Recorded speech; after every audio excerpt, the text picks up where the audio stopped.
বলছে প্রাণনাথ, আমার এই পাষাণ সম হাতে আমি তোমার অঙ্গ সেবা করতে ভয় পাই, যদি তোমার ব্যথা লাগে। সেই আমার প্রাণনাথ, আমার কৃষ্ণ, তুমি ধুলায় গড়াগড়ি দেবে, আমি কি করে মেনে নেব প্রভু? আমি তো তোমায় যেতে দিতে পারি না। একটা শর্ত আছে, বাইরের আবরণে আমি থাকবো রাধার আবরণ নিয়ে, আমার অন্তরাত্মায় তুমি কৃষ্ণ হয়ে থাকবে। এই রাধা অর্থাৎ গোবিন্দের গোয়া, রাধারানী এই দুয়ের মিলে গোরা। রাধারানী বলল, যদি এই শর্তে রাজি হও তুমি গৌর অবতারে যেতে পারো, তবে আমি তোমাকে বললো তাই। তাই বহিরঙ্গে তিনি রাধা আবরণ এবং অন্তরাত্মায় তিনি কৃষ্ণ। তিনি এলেন ওই প্রেম দিতে আর নিতে। আর ভাগ্যবান তো কলিজীব, নিতাই গৌর হরি বল। ভাগ্যবান হচ্ছেন কলির জীব, যার কোনো সাধনার দরকার নাই। অসাধনে চিন্তামণির বিধি মিলা হলো, সে তার কাজের জন্য কলিতে এলো। আর নিকৃষ্ট যুগেও সহসা ভগবানকে পাওয়ার রাস্তা হয়ে গেল। শুধু তাই নয়, যে প্রেম কোনদিন কাউকে দেওয়া হয় না, অনর্পিত চরিন চিরাগ কন্যায় অবতীর্ণ কলৌ।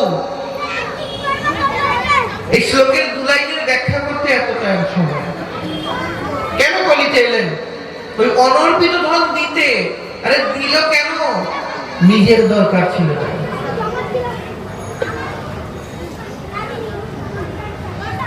কারণ ওই কৈছন্ন ব্রজপ্রেমা, কৈছন্ন মধুরিমা, কৈছন্ন সুখেতে বিধর, এই তিন বাঞ্ছিত ধন ব্রজে না হইল পুরো। তাই নদীয়াতে গৌর হল। কিন্তু নদীয়াতে নবদ্বীপে কেন? আর কোনো জায়গা ছিল না।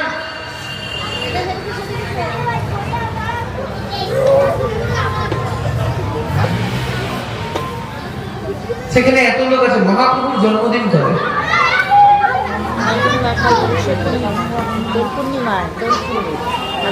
কখন?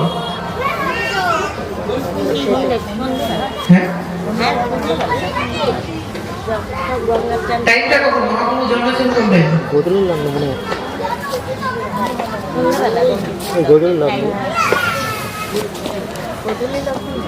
নিত্যানন্দ প্রভুর জন্ম কবে?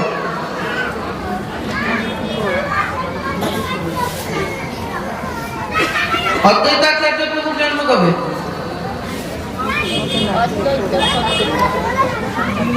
আমাদের জানার কত অভাব। যিনি আমার আরাধ্য, যার নাম গান করে বৈষ্ণব সেবা খেয়ে বেড়াচ্ছি, পাঠ করে টাকা নিয়ে যাচ্ছি, কীর্তন করে টাকা নিয়ে বাড়ি যাচ্ছি, অথচ তার আবির্ভাব কবে? তিনি এলেন কবে আমাদের মাঝে? তার জন্মদিন কবে? সেই সবটা সম্পর্কে জানার দরকার নেই।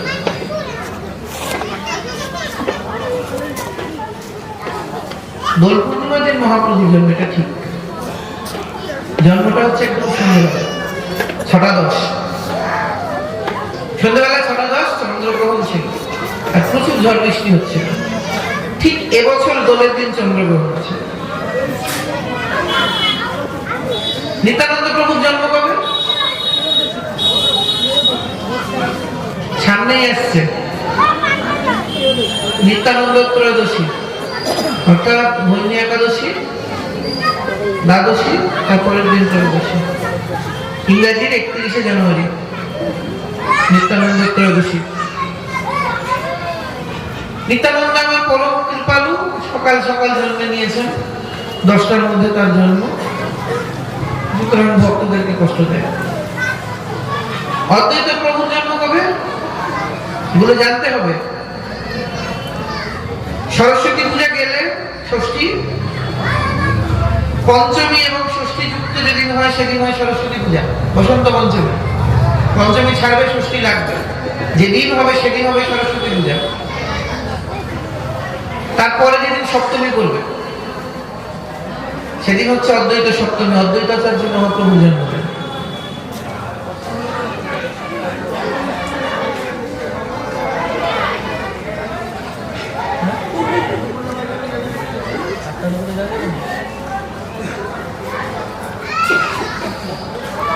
গদাধর পণ্ডিতের জন্ম হচ্ছে বৈশাখী অমাবস্যা, বৈশাখ মাসের যে অমাবস্যা আছে সেদিন। এরকম আমাদের যারা আরাধ্য আছেন, যাদেরকে নিয়ে চলছে, তাদের সম্পর্কে জানতে হবে, না হলে সেবা ঠিকঠাক করে হবে না।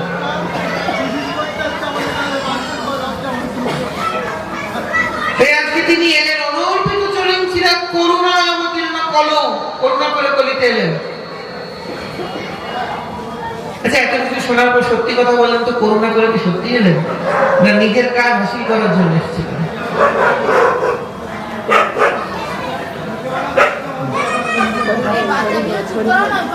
করুণায় অবতীর্ণ কলম সমর্পিত উন্নত উজ্জ্বল রসাম সভক্তি প্রিয়। সমর্পণ করলেন কি দিয়ে? সেই প্রেম, উন্নত উজ্জ্বল রস মিশ্রিত সেই প্রেম, সমর্পিত উন্নত উজ্জ্বল রসাম সভক্তি প্রিয়, ভক্তির সহিত। কিন্তু কি করে সেটা সম্ভব? ভগবান হয়ে কখনো তো ভক্তি শেখানো যাবে না, ভক্তকে ভক্তি শেখাতে হবে। তাই তিনি ভগবান হয়ে এলেন ঠিকই, ভক্ত ভাব অঙ্গীকারে এসে ভক্তের মাঝে বসে ভক্তি কাকে কিভাবে করতে হয় সেটা শেখালেন। এই জন্য মহাপ্রভু সর্বোপরি যেটা বাদ দিলেন সেটা হচ্ছে পৈতে। যারা ব্রাহ্মণ আছেন বাবা গায়ে লাগতে পারে, কিন্তু বাস্তবটা বাস্তব, সত্যিটা সত্যি। মহাপ্রভু সর্বোপরি যেটা ত্যাগ করলেন সন্ন্যাস নেওয়ার সময়, তিনি আজীবন চেষ্টা করেছিলেন এই পৈতের বাঁধন থেকে কি করে মুক্তি পাওয়া যায়। কারণ এই পৈতে আমায় ব্রাহ্মণ্যবাদের জাতেবাদে আটকায়। আমি ভক্তের সঙ্গে একাত্ম হয়ে যেতে পারছি না এই পৈতের বাঁধনের কারণে।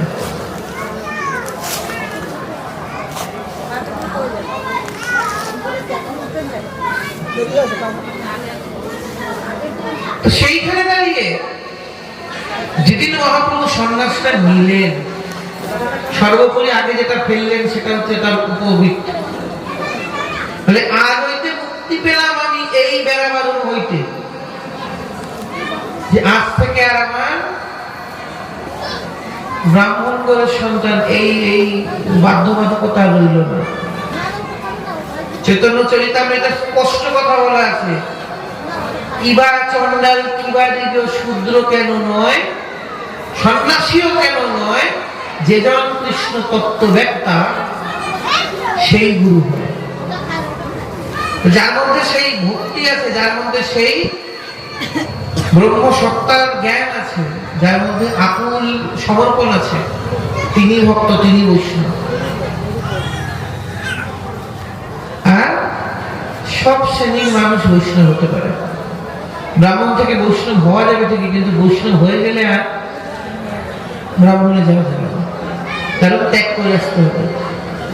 কিন্তু বর্তমান কালে দেখবেন দুই পদই রাখে, আবার পৈতাও দেয়, আবার মালাও দেয়, আবার তিলকও দেয়, আর নাম লাগায় ব্রাহ্মণ বৈষ্ণব। একটা লোকের দুটা আধার কার্ড হয়, দুটা ভোটার কার্ড হয়, হয় না তো? তাহলে যিনি ব্রাহ্মণ তিনি ব্রাহ্মণ, আর যিনি বৈষ্ণব তিনি বৈষ্ণব। বৈষ্ণব হতে গেলে ব্রাহ্মণত্ব বাদ দিয়ে আসতে হবে। বৈদিক জ্ঞানে কখনো কৃষ্ণ মেলে না। তাহলে ব্রজগোপী কৃষ্ণ পেল, আর কিন্তু